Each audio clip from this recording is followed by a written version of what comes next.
श्रीकान्तद्रुहिणोपमन्युतपनस्कन्धेन्द्रनन्द्यातयः प्राचीनो गुरवोऽपि यस्य करुणालेशाद्गता गौरवं तं सर्वादिगुरुं मनोज्ञवपुषं मन्दस्मितालङ्कृतं चिन्मुद्राङ्कितमुद्रापाणिनलिनं चित्ते शिवं कुर्महे। नमस्सदसे नमस्सदसस्पतये नमस्सखीनां पुरोकानां चक्षुषे नमो दिवे नमः पृथिवे। சங்கரா தொலைக்காட்சி நேயர்களுக்கு நமஸ்காரம். லலிதா சகஸ்ரநாமம் சிந்தித்து வருகிறோம். 834வது நாமாவளி. விஸ்ருங்கலா விஸ்ருங்கலா விவிக்தஸ்தா. விஸ்ருங்கலா அப்படிங்கிறது என்னென்னா, பழைய காலத்தில்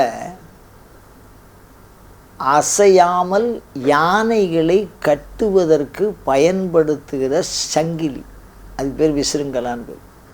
அதுக்கு முந்தின காலத்தில் மிருகங்களை பிணைக்கிற, அதாவது உலோகங்களே உருவாகாத காலத்தில் இறுக பிணைக்கிற கொடி, ஒரு சில கொடி இருக்கு, அந்த கொடியை போட்டு கட்டுவான்.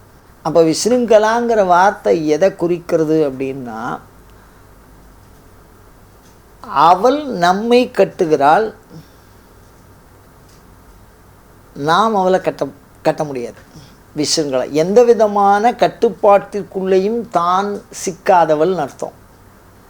நம்மளை அவ எல்லா விதமான கட்டுப்பாட்டுக்குள்ளேயும் உட்படுத்துபவள்னு அர்த்தம். விஸ்ருங்கலா அப்படின்னா சுருங்குவது, விரிவது அப்படின்னு ஒரு பொருள் இருக்கு. இந்த வி உபசர்க்கம் போட்டாலே பொருள் இப்படி எப்படிமா ஆடும், மூலப்பொருளை அப்படியே மாற்றும். ஸ்ருங்கலான ஒரு பொருள், விஸ்ருங்கலான ஒரு பொருள். இது என்னன்னு கேட்டிங்கன்னா, கட்டுப்படாத ஒரு சொரூபம். இந்த உடம்பு இருக்குல்ல, இந்த உடம்பை ஆன்மா தான் கட்டுப்படுத்துது.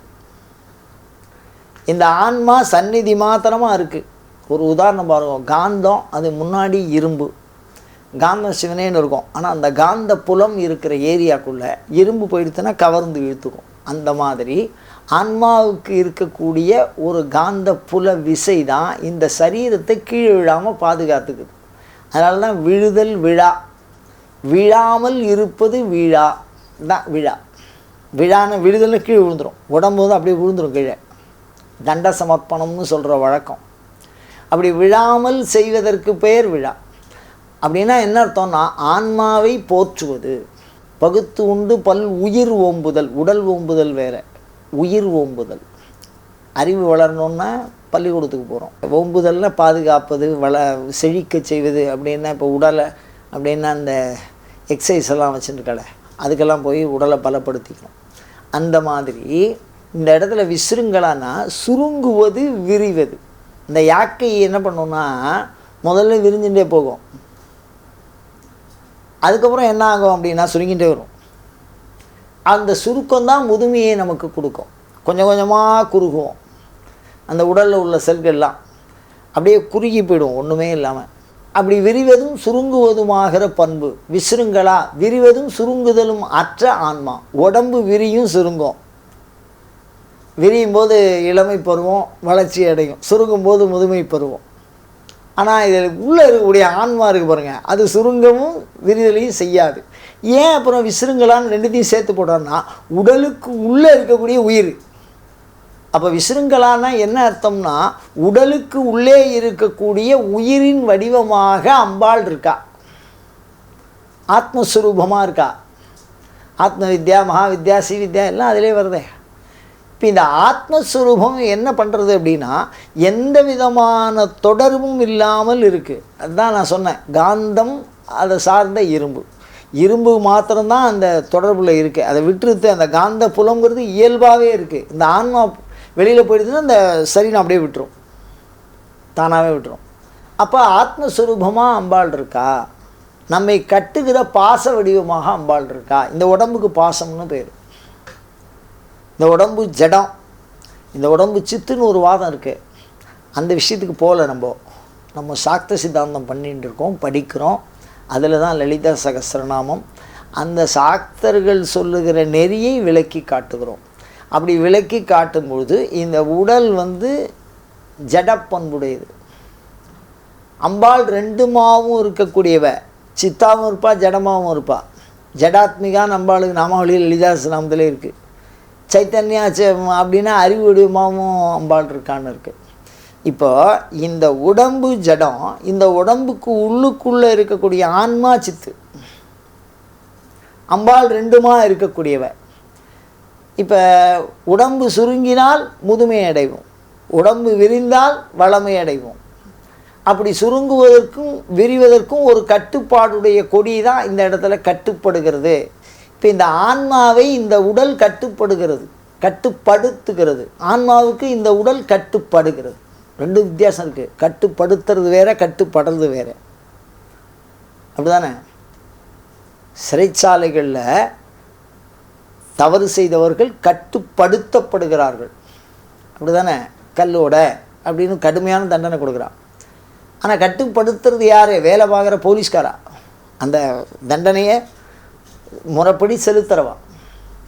அதனால் அம்பாள் என்னவா இருக்கா அப்படின்னா, நம்மளை கட்டுப்படுத்துகிறவளாக இருக்கா, தான் அதுக்குள்ளே கட்டுப்படாதவளாக இருக்கா. நம்ம உடம்புக்குள்ளே அம்பாள் இருப்பா. அந்த அம்பாளுக்கு மயக்கமோ கலக்கமோ குழப்பமோ இந்த மாதிரி ஜராமரணம் அந்த மாதிரி அவஸ்தையோ எதுவுமே இல்லை. அவள் தெளிவாக ஆனந்தமாக இருப்பாள். இது உள்ளே தான் இருப்பாள், நம்ம உடம்புக்குள்ளேயே. ஆனால் நமக்கு எல்லா பிரச்சனையும் இருக்குது. அதனால தான் நிர்மோகா மோகநாசினி, தான் மோகமற்றவள் பிற உயிர்கள் கொண்ட மோகத்தை அழிக்கிறவள். அந்த மாதிரி இந்த சரீரத்துக்கு உண்டான அனைத்து பிரச்சனைகளையும் தீர்க்கக்கூடியவ நம்மளுடைய ஆன்மாக்குள்ளேயே அவள் இருக்கா அப்படின்னு சொல்லக்கூடிய அற்புதமான நாமாவளி. அது சரி, இந்த நாமாவளியை தொடர்ந்து சொன்னால் என்ன ஆகும்? ஆத்ம ஞானம் உருவாகும்.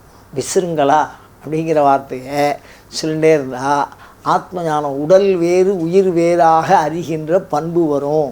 அதெல்லாம் வேண்டாம், ஆத்ம ஞானம்லாம் எனக்கு வேண்டாம், சரீரத்தை மாத்திரம் காப்பாற்றி விட்டால் போகிறோம் அப்படின்னா விடுதலை, சில துன்பங்களிலிருந்து விடுதலையை தரும் இந்த நாமாவளி. விசிறுங்களாங்கிற நாமாவளியை தொடர்ந்து தியானம் பண்ணிகிட்டே இருந்தால் துன்பங்களிலிருந்து விடுதலையை பெற்றுத்தரும். அவ்வளோது சிறப்பு. இந்த பாசத்தினால் அம்பாள் நிறைய இடத்துல பாசம் கயிறு ராகஸ்வரூப பாஷாட்டியான்னு இருக்கே. ஆசை பிறப்பின்னு வித்துங்கிறார் புத்தர், ஆசை கடலுள் அகப்பட்டுங்கிறார் அபிராம்பட்டர். மாட்டின்ட்டேன், வெளில வர முடியாதுன்னு. அந்த மாதிரி துன்பங்களிலிருந்து, இந்த சரீரம் அனுபவிக்கக்கூடிய துன்பங்களிலிருந்து விடுதலை தோன்றும், ஒரு சரீர மகிழ்ச்சி தோன்றும், ஆரோக்கியத்திற்கு வித்திடும், வியாதியை நீக்கும் இந்த ஒரு நாமாவளி. அவ்வளோ சிறப்பு இருக்குது. ஆனால் இதே நாமாவளியை ஆத்மஞானி, பிரம்மச்சரிய விரதம் இருக்கிறவா, அம்பாள் உபாசனை பண்ணுறவா, சன்னியாசியாக இருக்கிறவா சொன்னால் உயிராக பிரிஞ்சிட்டால உடல் இருக்கும்போதே உயிர் வேறு உடல் வேறாக பிரித்தறிகிற ஞானத்தை அவர்கள் அடைவார்கள். அப்படிப்பட்ட உயர்ந்த நாமாவளி சொல்லி சரீர ஆரோக்கியத்தையும் சரீர நலனையும் பெற்று மகிழ்வோமாக. அயம் தர்மஹா உத்தரோத்தராபிவிருத்தி ரஸ்து.